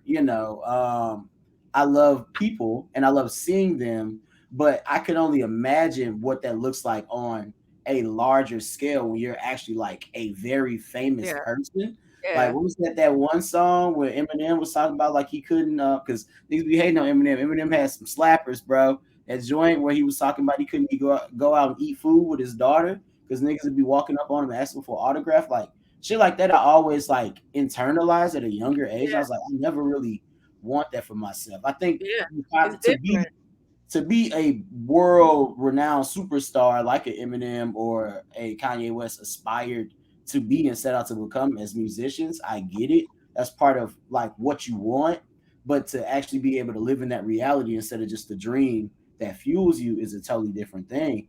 And like I don't ever want to be making mistakes in front of the whole entire world and being ridiculed. Like that shit definitely fuck with him. Dude, read his comments. He going through niggas likes. Kanye, I remember when Kanye West did not have a phone some years Man, ago. He but you said remember this you had this remember stuff on. He would work his laptop, but he wasn't really on. He was tweeting when he was going on like Dead Mouse and all that shit. It was like Dead Mouse 5, blah blah blah. He was typing on his computer. So for him to go from there to like actually have an iPhone and now he know how to screenshot. He an old nigga and like he was really in his artist bag back then. So he was so locked in on music. It's like, bro, I don't really have time for it. Now you FaceTiming his kids and shit, learning how to make videos on Instagram, telling Drake to apologize to you for fucking your wife. Like certain shit like that, I'm not trying to do publicly, bro. Especially if the nigga Drake live around the corner from me. Like it's what? What are you it's doing? but here's the thing is that we see it from a different standpoint. Think about all of our we all have, we are did time in spiritual at Webster, which is the communications, the department. And so all of our background is in that realm. Like we all talk about, you talked about us being doing radio back in the day in college, you know, the different things that we do now, and our, our degrees, me having a journalism degree, all that. And I think that we look at it we look at it from the literal text that we learned. Mm. So we that's how we look at it. And you might not think about it but you really look at media through that gaze, because Right, for right. sure. So even if, let's say hypothetically, I remember one time somebody's like, you want to be famous. I said, it's not about fame at all. It's about the bag for me. But if I were to become like famous, I was like, dog, we know the ins and outs. We know what we should be saying. We know what we can't say. We also realize that, yeah, people have freedom of speech, the First Amendment. But when you step into that realm, no matter if you are A, B, C, or D celebrity, you do not have that access to freedom of speech anymore. You have to think about it from that standpoint, because what I say can not only fuck up shit for me, but this can fuck up the bag for Beyonce. It can fuck up the bag for whoever else, whoever else we rolling with. It trickles down sometimes like that. And we know how that is, even as black people. Black people. We monkeys. Wow. But you know what I mean? So we see how powerful we understand how powerful media is. We know how they manipulate it. We know how certain things that we see or what we say, now we see in the ads. We get that. We know how certain people like the Kardashians stay famous. When it's quiet or it's about to get quiet, ain't nobody talk. We know what they're about to do. We know something is coming. Now, are we going to engage with it? Because that's not our audience. So we're not watching. We're not engaging. Right. There's some people that do that. But again, like you said, that nigga don't know how to read. He barely know how to write. Right, or spell shit. That's neither here nor there. He dropped out of college. He got into his music shit. He said, "Fuck a book, nigga. I'm going to get these bands." Yeah. And Mayweather style. Because had he, I think it's different for certain, for people that really that get it. The people that get it, and the ones who don't, they just don't, and they probably never will. So no, we got a nation full of dumbasses, honestly. So there are a lot of impressionable people, even grown ass adults that you would expect more from. That clearly, and once again, like accountability, but also like we really celebrate idiots in America. Like Donald Trump actually became the president. Nobody thought that was coming. We actually thought that like this is kind of a joke. He not gonna beat Hillary. It's Hillary Clinton. And he won. Like he did beat Hillary Clinton and made it to the highest position of authority and influence in America, the president of the United States, as a celebrity. He wasn't the first famous nigga, but he's probably the most famous nigga to ever become president. Yep. Obama became famous because of it, but going into it, definitely Trump. And Ronald Reagan was an actor. Yeah, he was an actor, but like he wasn't like Trump.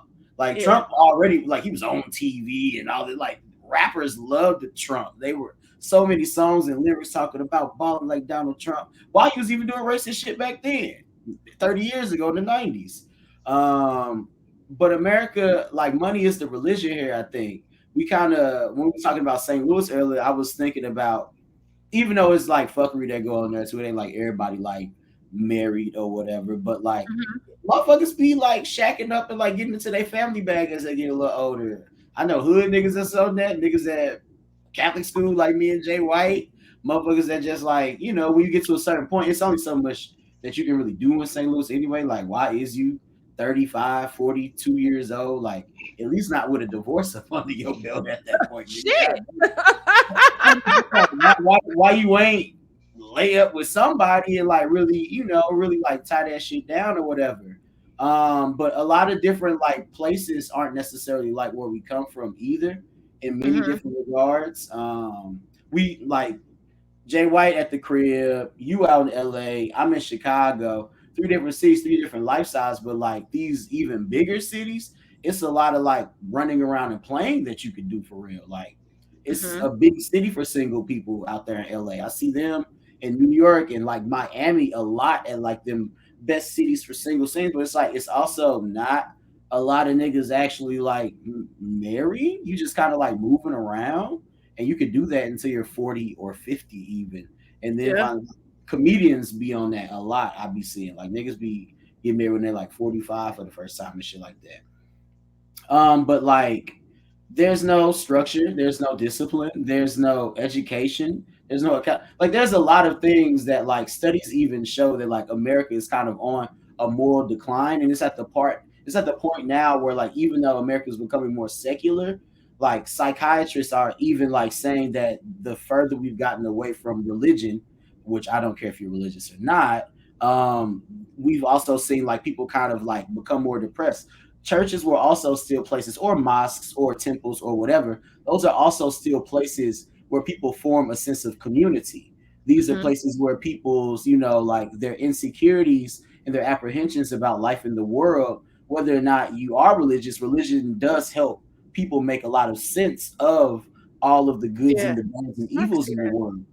Like on top of us being barraged with all these images, and now everybody's second guessing whether or not they look good when we're all beautiful anyway, yada yada yada. Like the society really is kind of like in a different space, and it's hurt people, and there's a lot of people like Kanye's a hurt person. You can Yeah. still feel that he's not fully healed from his mama, probably even losing his black girlfriend that he came up with. That nigga probably think about her every damn day too. She was cold, so I don't see why he wouldn't. Shout But out to Alexis. right, she helped get that nigga there or whatever. But like he is not in that space. Trump was never loved by his father. Like it's a lot of people that are really big and at the top of these mountains when it comes to influence. And yes, we do understand media and all this stuff, but like we worship celebrity and like money here way too much. You go to Europe and shit like that, like other Western societies that are developed, sure, rich people like still exist, but the way that we view all of that shit in America, it's almost like a disease, G. Yeah, it is. It's That's like a really. disease, and that really be sitting on my soul because like it changes people. Mhm. Usually not for the better, which is it's ugly. But in America, we just like let that shit slide so much. But it also boils back to down to uh, knowing who you are. What's your identity? We talk about people, you know, um, all the time coming out here that kind of are like y'all said, like lost souls, and so they come here, they put on the front, and this city eats them up a fucking live and spits Mm, them out like they ain't mm, never paid $4,000 in rent. It get that crazy. It's that crazy out here. And so it's just when you have that foundation, I would say now I'm more so spiritual as opposed to like religious. mm-hmm, um Mm-hmm. and you know but my I know my foundation and what it was rooted in, and so it was rooted in knowing who God was, and all of that. And so I think it just boils down to us, you know getting back to basics when it comes to a lot of stuff. Like we talked about that earlier. And it's just like knowing thyself. Like it's so important for us. We talk about having kids, really instilling confidence and building our kids up so they not lost, so they're leaders and they're not followers. You know, and a lot of people don't know what that's like to raise their fucking kids. They allow this generation of kids are probably so immersed in like pop culture and TikTok and everything that's happening because their parents put devices in their hands instead of right, right, right. having talking to them over family dinner, what happened at school today. And I know I'm pretty good at when I talk to my my niece, I'm like, what you learned at school? and what happened and who's doing what to you. Have your mom and your daddy went to your school yet? Do I need to catch a flight?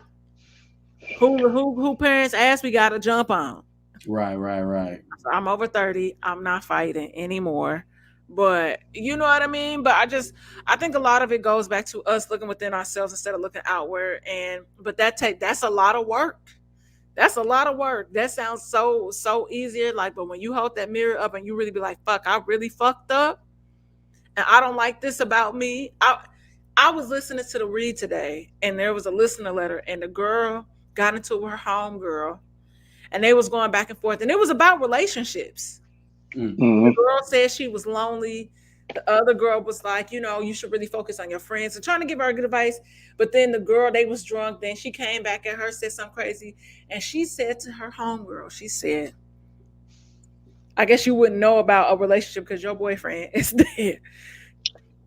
Because your boyfriend is dead? Baby. And I was like, ah! I don't give a fuck. Like, you be having, shit. I don't care. I would never. Mugs don't really be friends like that, bro. They don't be friends. It's Yeah, like, people are nice. Or nice, yeah. It's like, you're not a good person if you say that, fam. like you're not, and like so none of the friends have been talking to her. It's been 6 weeks. Shit, And she's maybe trying to 3 figure months, out man. what she can do to like rectify the situation. You And I'm can't. like,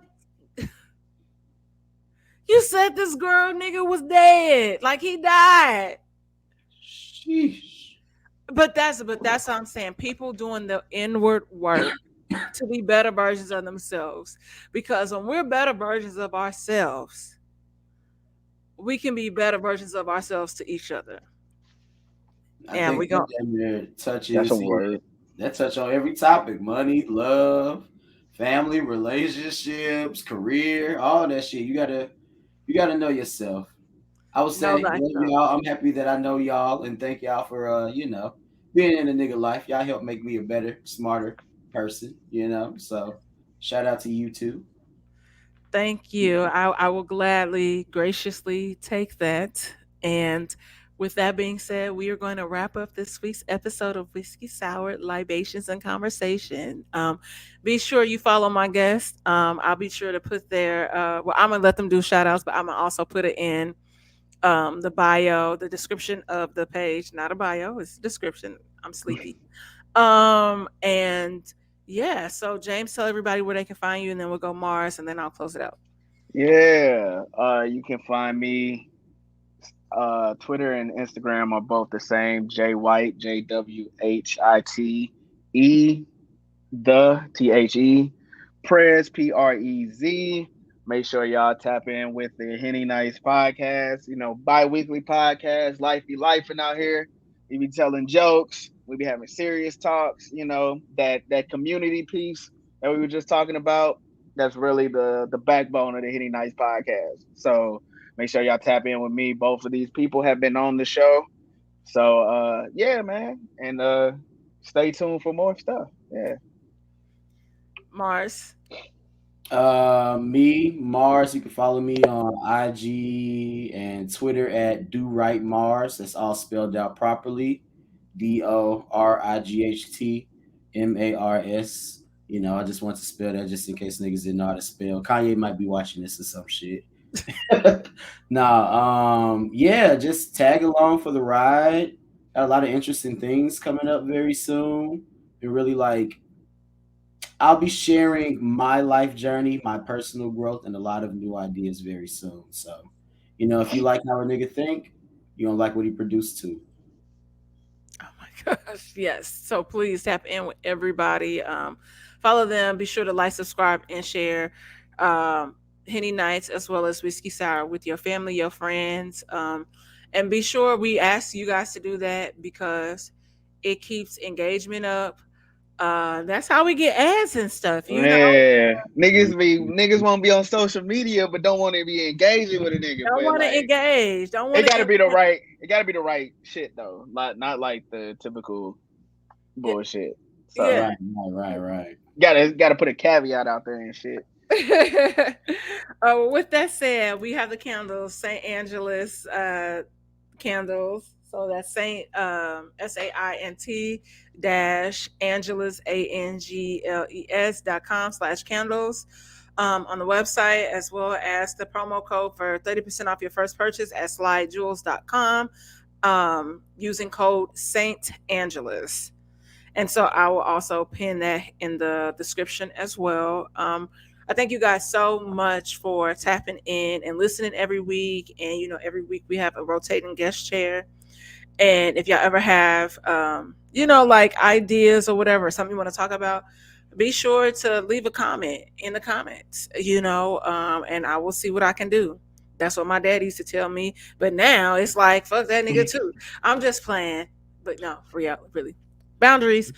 Anyway, with that said, you guys, I will see you all here next week. Thank you. Peace. Yo.